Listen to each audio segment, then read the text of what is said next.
Welcome to online class. As you all know that the online class has been started in our school. So let's start. First chapter of history, studying the past, which means knowing about the past.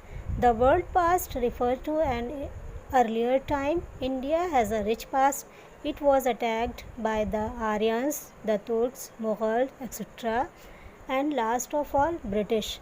We wonder about where did they come from. How did the people live in the past? What did they eat? What kind of clothes did they wear? What kind of houses did they live in? What games did their children play? And what kind of schools did they attend? The study of history helps us to find answer of all these questions. What is history? History is the study of past. History is a true and unbiased account of all the events which have occurred in the past. So history is the story of the people who lived in the past. Now the question arises, why we study history? The study of the past is important because it helps us to understand the present. History is a continuous story of one event leading to another. If we don't know what had happened in the past, it would be difficult for us to understand the present. History is generally divided into three time periods. First, prehistory, second, protohistory, third, history.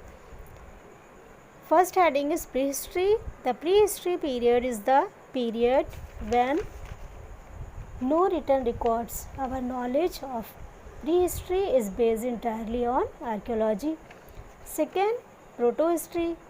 It is the period for which we have some written records. And third, history. The time period after the invention of writing is known as history. We have written record for this period. How are dates shown in history? Dates in history are expressed by using two terms, BC and AD.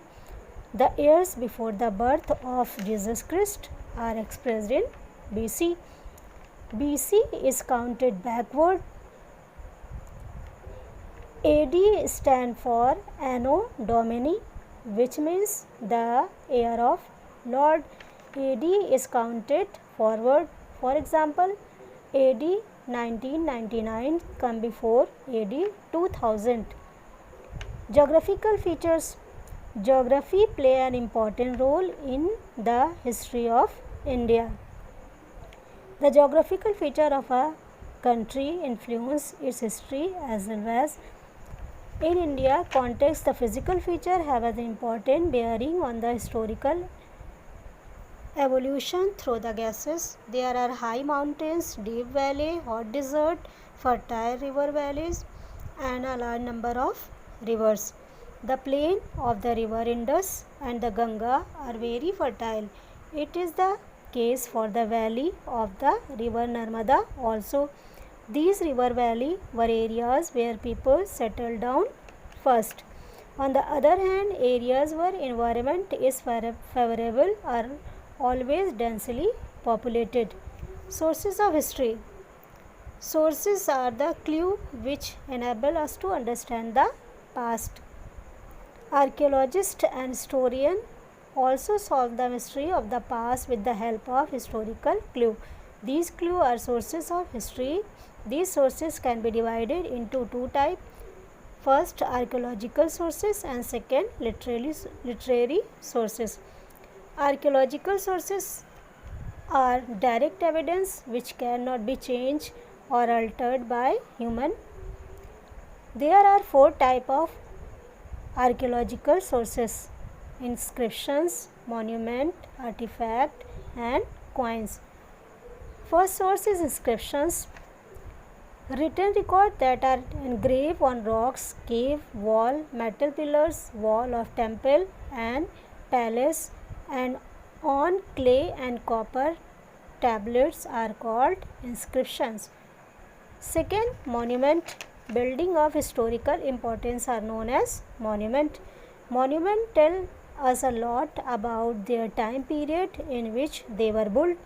the science, culture, religious beliefs, and architectures of the people of the time, that place in which the monuments were built. Temple, fort, palace, stupas, and monasteries make the past come alive.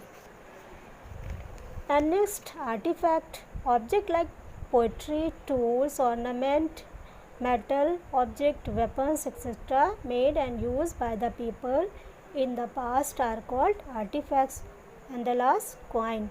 Coin are another most valuable source of information of the past. They give us an idea of reigning periods of king, the economy of the kingdom. And second, literary sources.